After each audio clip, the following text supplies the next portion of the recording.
Добър ден!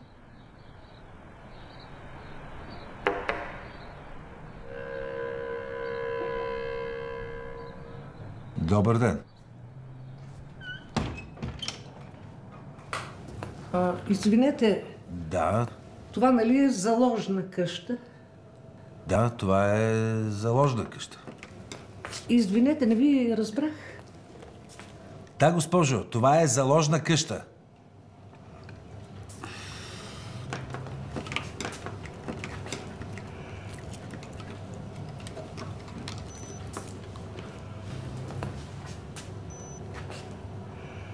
А вие ли сте господин Калин Бандеров? Да, госпожо, аз съм Калин Бандеров. Калин Бандеров. А какви неща вземате? Стари вещи приемате ли? И каква цена давате?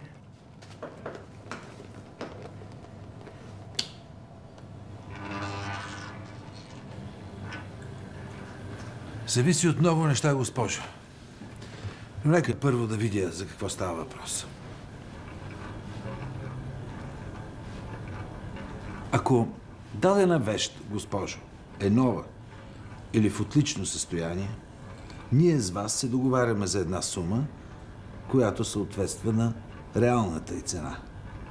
От която сума, но пак повтарям, всичко зависи от състоянието на предмета, аз мога да ви дам от 10 до 50%. Срокът за погасяване е 30 дни, срещу определена сума може да бъде удължен с още един месец. След това предметът става собственост на заложната къща. Подписва се договор типов в 2 екземпляра.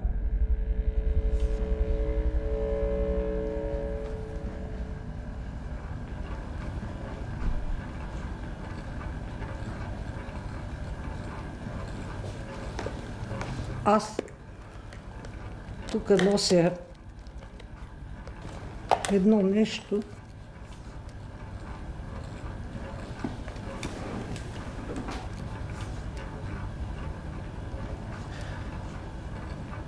Прекрасна е, но за съжаление няма никаква стойност.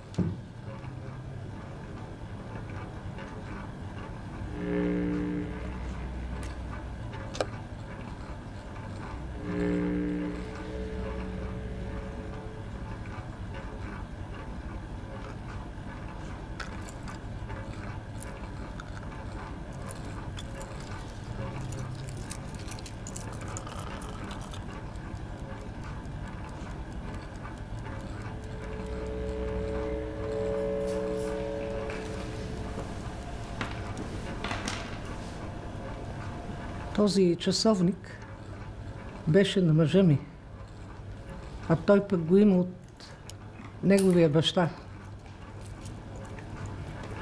Моя мъж, светла му памет, беше лекар, но умря много млад. Родихме си детенце.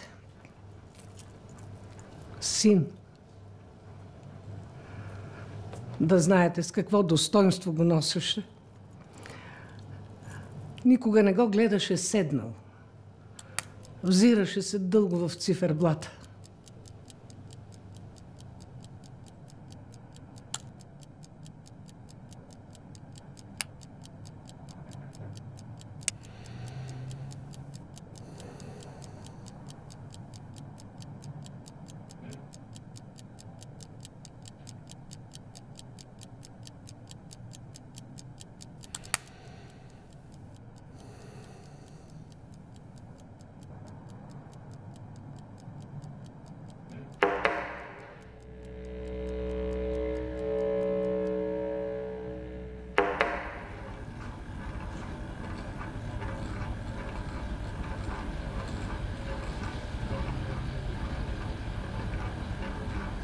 No.